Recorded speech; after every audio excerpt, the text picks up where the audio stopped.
여러분 안녕하세요. 65세 노인에게 가진 건 닭고기 레시피 하나뿐입니다.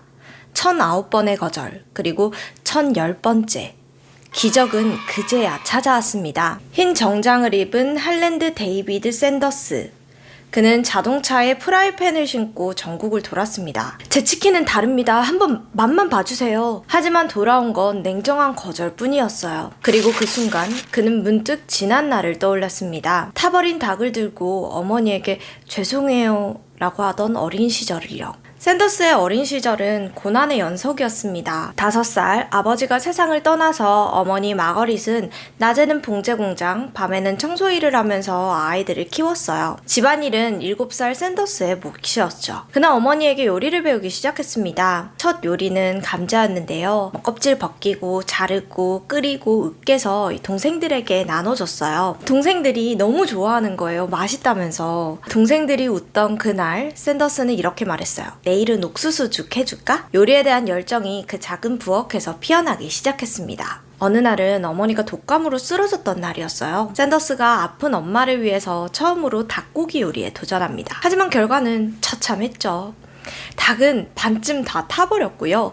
부엌은 엉망진창이 되어버렸어요. 샌더스는 죄송해요 어머니 라면서 의기소침했습니다. 근데 엄마의 반응이 놀라워요. 괜찮아. 다시 해보면 되지. 넌 할 수 있어. 당시 가족은 굉장히 힘든 상황이었고 음식 하나하나가 소중한 생계수단이었어요. 그 누구라도 재료 아깝게 왜 그랬니? 라고 말할 수 있는 상황이었습니다. 근데 그녀는 그러지 않고 오히려 아들을 격려하고 다독여줬어요. 그 한마디는 평생 그를 지탱한 원동력이 되죠. 그러던 그가 12살이 되던 해에 가난 때문에 학교를 그만뒀습니다. 그리고 본격적으로 밖에 나가 일을 해야만 했어요. 처음으로 취직한 곳은 이 철도 회사였는데 금세 잘리고 맙니다. 상사에게 맞섰다가 해고되었거든요. 이후 30개가 넘는 직업을 전전했죠. 어느 날은 페인트 회사 직원, 또 어떤 날은 요리사, 또 다른 날은 보험 판매원. 하지만 대부분은 3개월을 넘기지 못했대요. 그렇게 그는 20대 중반이 되었고 조세핀 킹이라는 여인과 결혼을 합니다. 두 사람 사이에 3명의 아이를 낳았는데 아기가 태어난 후에도 상황은 달라지지 않았어요. 이 안정적인 직업을 찾지 못한 채 크고 작은 일을 전전하면서 살아갔죠. 그러던 1930년 그는 인생의 큰 전환점을 맞이하게 됩니다. 샌더스가 켄터키주의 시골 마을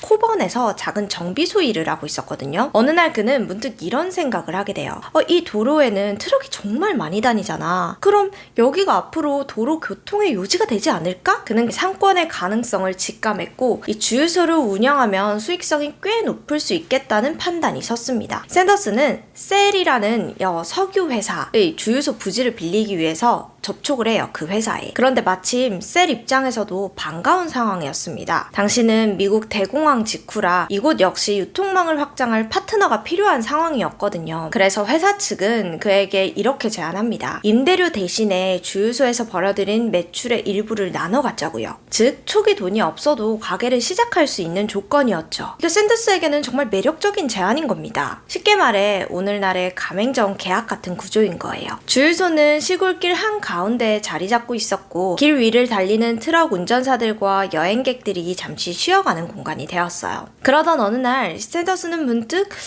운전자들이 피곤하고 배도 고플 텐데 내가 직접 요리를 해서 제공을 하는 건 어떨까? 이런 생각을 합니다. 그래서 처음에는 커피랑 햄 샌드위치를 팔기 시작해요. 근데 놀랍게도 손님들의 반응이 너무 좋은 거예요. 그래서 본격적으로 주유소 한쪽 공간을 개조해서 작은 부엌을 만들고요. 손님들이 앉아 식사할 수 있도록 작은 식당을 마련합니다. 그럼 셀 주유소 측에서는 이 샌더스가 주유소 안에서 가게를 운영하는 걸 허락했을까라는 의문이 드실 수도 있어요. 네, 당연히 동의했을 뿐만 아니라 오히려 좋아했습니다. 당시 이 주유소 입장은 간단했어요. 운영 성과만 좋으면 방법은 상관없다. 자, 샌더스는 그렇게 자신만의 방식으로 주유소를 확장해 나갔고 수프, 스테이크, 감자 요리, 닭 요리 등 다양한 가정식 메뉴를 선보이기 시작했죠. 그 중에서도 가장 인기 있던 메뉴가 치킨이었습니다. 하지만 문제가 있었어요. 조리 시간이 너무 길었거든요. 그래서 그는 튀김 조리법 연구에 돌입했죠. 매일같이 기름 온도, 밀가루 반죽의 농도, 그리고 수십 가지의 허브와 향신료 조합을 바꿔가면서 하나하나 기록하고 라고 또 기록했어요. 이 시기 완성된 것이 바로 오늘날의 KFC 상징이 된 11가지의 비밀 양념 레시피였습니다. 또한 튀기는 시간을 단축하고 맛은 살리기 위해서 압력솥을 개조해서 프라이드 치킨 전용 조리 방식을 개발했죠. 이때 아내 조세핀이 굉장히 많이 도와줬대요. 음식 준비부터 시작해서 서빙, 위생관리, 그리고 집에 오면은 남편이 프라이드 치킨 조리법을 개발하고 실험할 때 끊임없이 테스트를 도왔다고 합니다. 이 부분은 가족을 위한 정직한 음식이라는 KFC 브랜드 철학을 만들어냈죠. 그의 치킨은 단숨에 입소문을 탔습니다. 트럭 운전사들은 멀리서도 이 집을 찾아왔고 가족 단위 여행객들은 이곳을 치킨 먹는 명소라고 불리기 시작했죠. 그리고 곧 이 열정은 켄터키주 정부로부터 인정받게 됩니다. 샌더스는 명예 칭호인 켄터키 커널을 수여받게 되죠. 이게 뭐냐면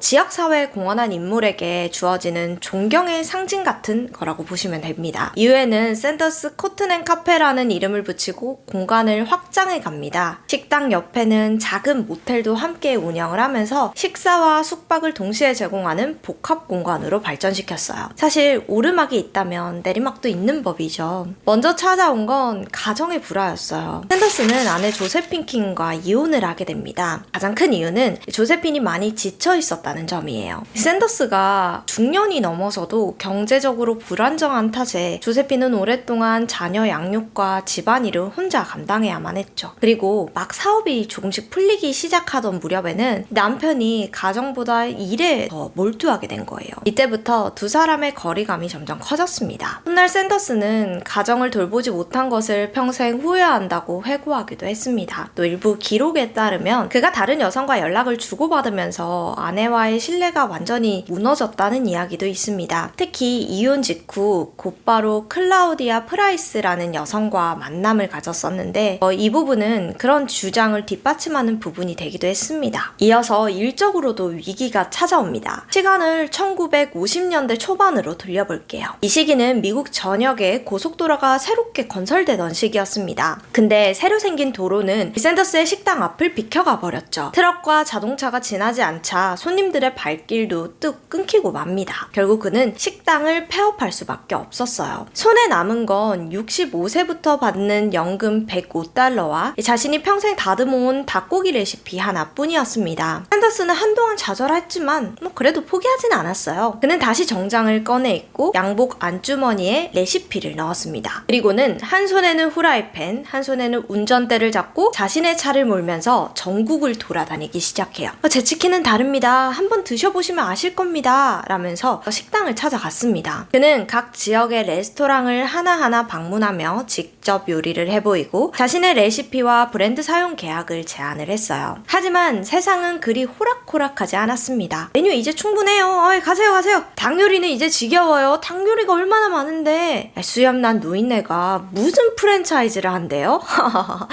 그냥 발 닦고 집에 가서 쉬어요. 무려 1009번이나 거절당했어요. 그러던 어느 날 한 작은 레스토랑 주인이 말했습니다. 주방에 들어가서 직접 요리 한번 해보시죠. 곧장 그는 주방에 들어가서 자신의 방식대로 치킨을 조리했습니다. 결과는 완벽 그 자체였죠. 치킨을 맛본 주인은 고개를 끄덕이며 말했습니다.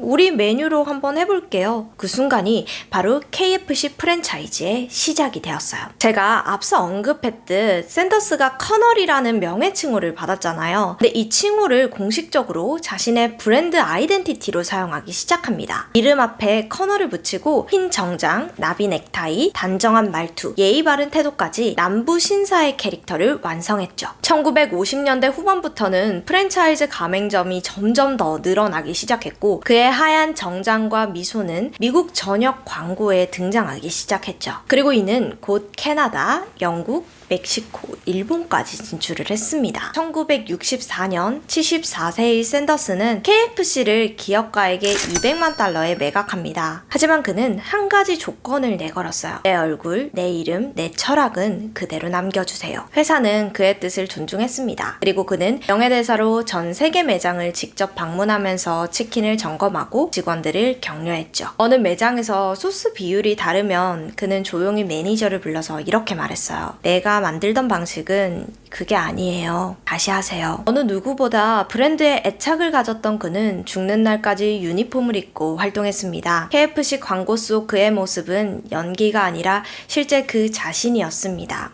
이런 에피소드가 있더라고요. KFC가 잘 되기 시작하자 고객들로부터 감사 편지나 사연이 담긴 엽서들이 막 들어오기 시작했대요. 그는 그걸 직접 하나씩 읽고 간직했다고 하는데요. 어느 날은 이런 편지가 들어왔어요. 어떤 아이가 쓴 편지였는데 할아버지 치킨 먹고 아빠랑 화해했어요 라는 그런 내용이었대요. 근데 그 편지를 보고는 자신의 방 벽에 붙여놓고 눈물을 흘렸다는 이야기도 남아 있습니다. 자신의 브랜드를 성공시킨 샌더스는 90세의 나이로 세상을 떠납니다. 그의 장례식에는 수많은 조화가 도착했고 수백 명의 KFC 직원들이 그의 사진을 품고 조의를 표했다고 합니다. 오늘은 커넬 샌더스였습니다. 오늘도 시청해주셔서 감사합니다. 안녕.